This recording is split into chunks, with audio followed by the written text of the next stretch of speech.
welcome to episode 1 of 10 concepts in under 10 minutes to help you change your life.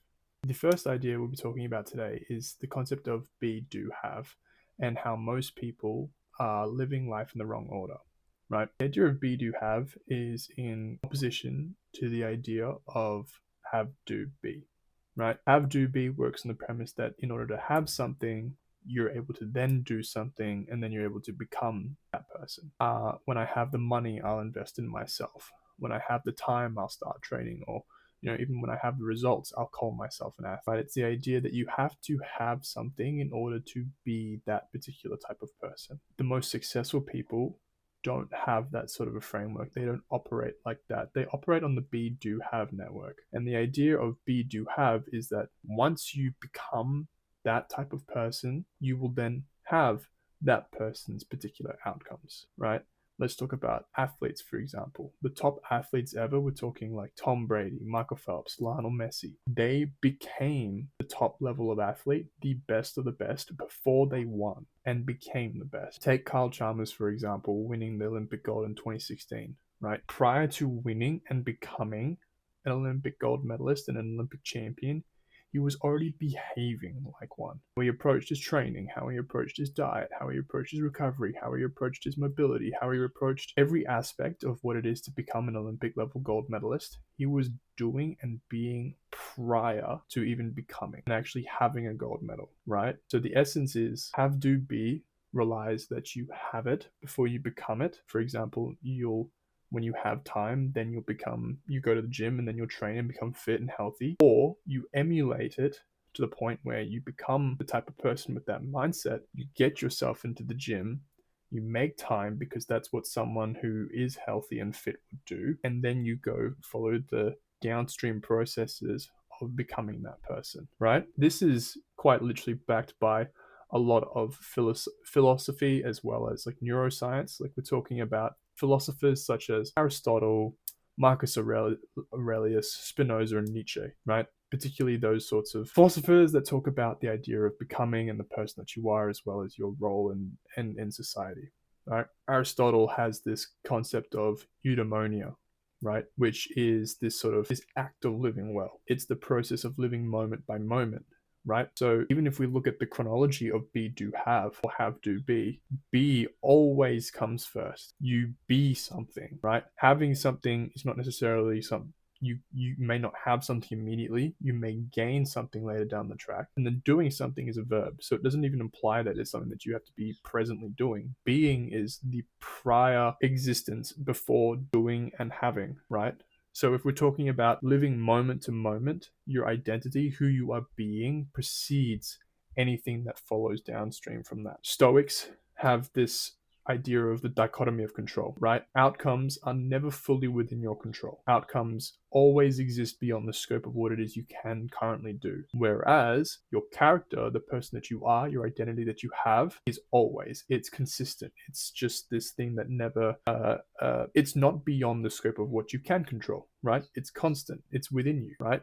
And so that's part of being before having, right? It comes before. Like, I don't know how else better to explain it than it pre-exists having, right? Epictetus says, make the best use of what is in your power and take the rest as it happens, right? And the idea is literally in being and then allowing yourself, removing expectations and on the outcome and perceptions of what it should be.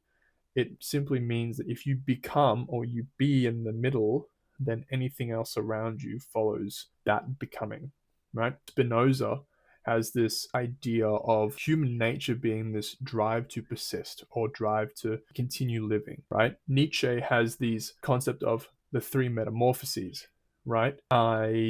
He's got the camel, the lion, and then the child, right? And it progresses through the camel, lion, and the child, right? The child is the highest form existence in Nietzsche's eyes, and the child acts from identity, not conditions. So conditions being the things that are imposed upon the person throughout life, being these external things. And identity being these internal parameters that are set by the individual in order to become that type of person. And not to mention, I mean, some of be, do, have, a lot of it has actually got to do with science. And we're talking neuroscience. So what goes on inside the brain in terms of affirming the identity that you have as well as the action of doing it. Like how you actually behave and what you act perpetuates and reaffirms the narrative values that you perpetuate in your own brain, right? And so we're talking like studies by neuroscientists showing that repeatedly being a certain type of person in your mind fires the same neurological patterns, the same neural pathways as actually like doing it, right? So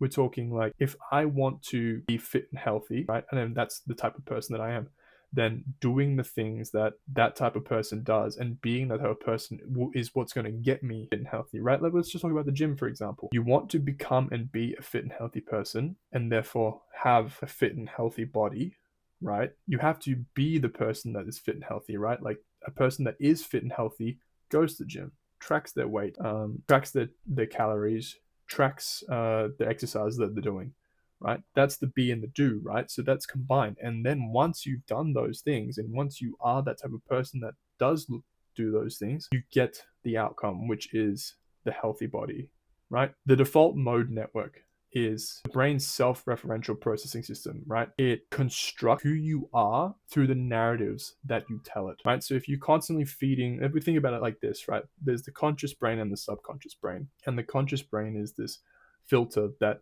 filters information through the subconscious brain, right? You can metacognitively create your own inputs into the conscious brain and feed them into the subconscious brain, right?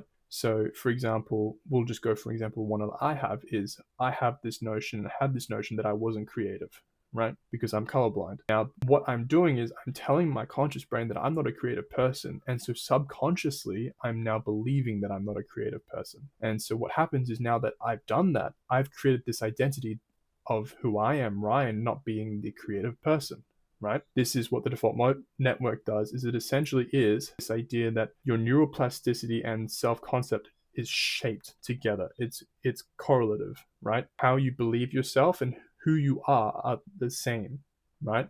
Because of the default mode network. So for someone that wants to implement this into their lives as a form of practice into being and doing and having, right?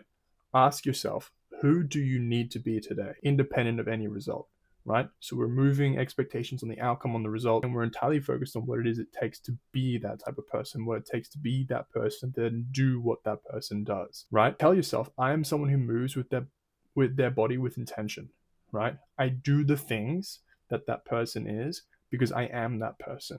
And then once you emulate that and create that often enough, then you will have the outcome that you want. The upshot is that action taken from identity is self-reinforcing. Action taken from hoped outcomes, so this abstract idealistic version, is fragile, right? Because it only survives when the results cooperate, right? Meaning that in order for you to be that person, you're relying on something given to you externally that you can't control, which is the outcome, right? So it's this concept altogether of you actually creating the person that you want, visualize it inside your mind, then doing the things that that person does, right? You can't outperform your self-image. To stop waiting for the results, the outcomes, to build it for you, because they're never going to build it for you. Build it first, and then your outcome and the results that you're after will follow it. When you live from be, do, have, life stops being something that you chase. It becomes something that you create, right? You stop waiting for permission. You stop waiting for motivation. You become the source of it. And that's when the external world starts to catch up with your internal state. Opportunities begin to appear. People start responding to you differently. And then you begin to attract the life that matches who you already decided that you want to be. If this idea resonates, I've put together a free guide that walks you through this shift in depth. Inside, I break down how to be, do, have to your mindset, your habits, and your goals with practical steps to implement daily. Download it below and start being that best version of you.